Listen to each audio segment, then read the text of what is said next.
এই ধরনের, এবং তারা সংস্কারের যে কাজগুলো করছে অধিকাংশ কিন্তু আলোর মুখ দেখছে না। আপনি দেখেন যে সংস্কারের যে সত্যিকারের সংস্কার, তাদের মন মতো তাদের সুবিধার সংস্কার তারা করছে, যেটা যে কোনো রাজনৈতিক সরকার আসলে চাইলে 1 মিনিটে সব বাতিল করে দিতে পারে। তাহলে এই সংস্কারটা করে আসলে কি লাভ হচ্ছে বা কিভাবে হচ্ছে সেটা আমরা বুঝতে পারছি না। আমার মনে হয় না এটা ইট উইল ওয়ার্ক আচ্ছা, প্রত্যেক ক্ষেত্রে। ধন্যবাদ। আপনি সংবিধানের ক্ষেত্রে বলেন বা যে যে ক্ষেত্রে দেখেন, আপনার জনপ্রশাসনে সংস্কার করলে সেই সেই সেক্টরের যারা এক্সপার্ট আছে তাদেরকে নিয়ে করেন, কিন্তু একটা বাচ্চা ছেলে অনার্স পাস করে নাই তাকে আপনি নিয়ে গেলেন জনপ্রশাসন সংস্কার করার কমিটিতে, এবং তাকে বলছেন সে জেল খেটেছে এই কারণে তাকে শুনতে হবে। মানে লজিক গুলো আপনি চিন্তা করেন যে এদের কতটা লেম, এদের কথাবার্তা কর্মকাণ্ড। তো এগুলোর প্রতি মানুষ আস্থা কিভাবে রাখবে?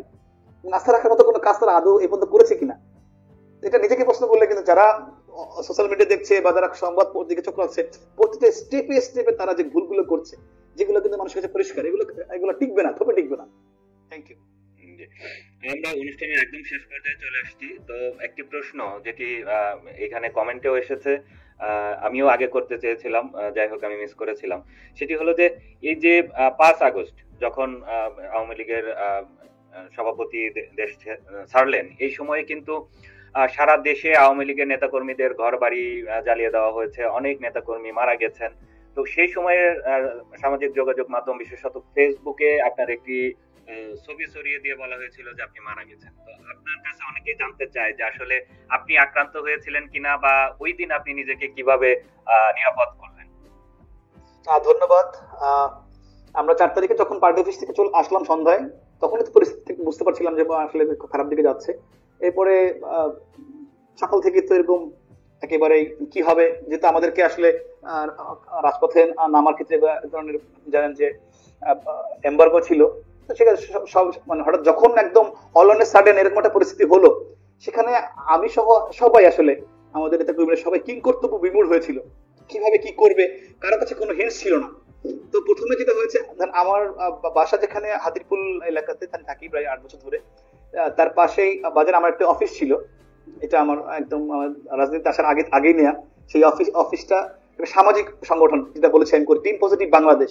দেখেন যে সেই অফিসটা থেকে হাজার হাজার না লাখ লাখ মানুষ আগে পরে বিগত 4-5 বছরে সহায়তা পেয়েছে করোনা যুদ্ধ থেকে, যেখানে সহায়তা করার ক্ষেত্রে কে বিএনপি কে জামাত কখনো সেটা দেখা হয়নি।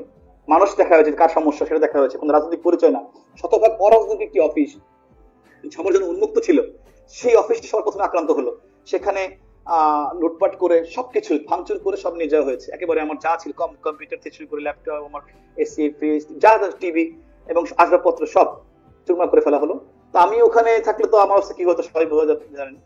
এরপরেই তারা একটা বড় বৃহৎ অংশ আমি যে বাসায় থাকি, আমি সেটটা হয়েছি, এটা হচ্ছে যে আমাকে টার্গেট করে তারা গিয়েছিল। কিন্তু আমাদের ভবনটা যেহেতু আপনার প্রায় 150 ফ্ল্যাট, মানে সুরক্ষিত করে 14-15 জন গার্ড আছে নিচে। তো ওইখানে যখন তারা উঠেছে যাচ্ছে, তার 30 থেকে 35 জন ছিল, তখন আমি সেই খবরটা পেয়েছি এবং আমার আমার যে টপ ফ্লোরে বাসা ছিল, আমি ছাদ দিয়ে পাশের বিল্ডিং এ চলে গিয়েছিলাম। আমাকে চেষ্টা করেছিলেন, আক্রান্ত হয়নি।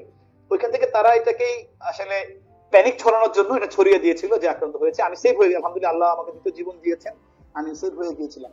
এবং টার্গেট করে তারা চেষ্টা করেছিল একাধিক বার। কিন্তু আমাদের, আমি ধন্যবাদ জানাই আমাদের যারা মালিক সমিতি রয়েছে এবং যারা বাসিন্দা ছিলেন, তারা এটা প্রতিরোধ করেছেন। তারা বলেছেন যে এখানে ধার্য করা যাবে না, তিনি নেই, বলে গেছেন। আমি যখন বের হয়ে গেছিলাম পাশের ভবন নিয়ে, আল্লাহ আমাকে সেভ করে দিয়েছে আর কি। তো তারা চেষ্টা করেছিল, কিন্তু ওই ওই ছবিটা আমার না, এটাকে এডিট করে প্যানিক ছড়ানোর জন্য ছড়িয়ে দেওয়া হয়েছিল।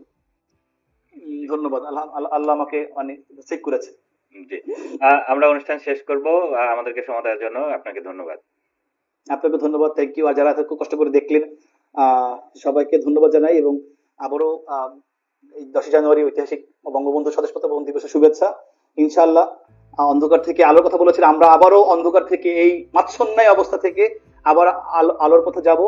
সেই অনাগত আগামীর জন্য সবাইকে প্রস্তুত থাকা, সেই আহ্বান জানাই। আসসালামু আলাইকুম। জয় বাংলা, জয় বঙ্গবন্ধু। বাংলাদেশ চিরজীবী হোক। প্রিয় দর্শক, এতক্ষণ যারা আমাদের সঙ্গে ছিলেন এবং পরবর্তীতে আমাদের অনুষ্ঠানটি যারা দেখবেন, প্রত্যেককে শুভেচ্ছা জানিয়ে আজকের মতো এখানেই শেষ করছি। সকালে ভালো থাকুন। আসসালামু আলাইকুম।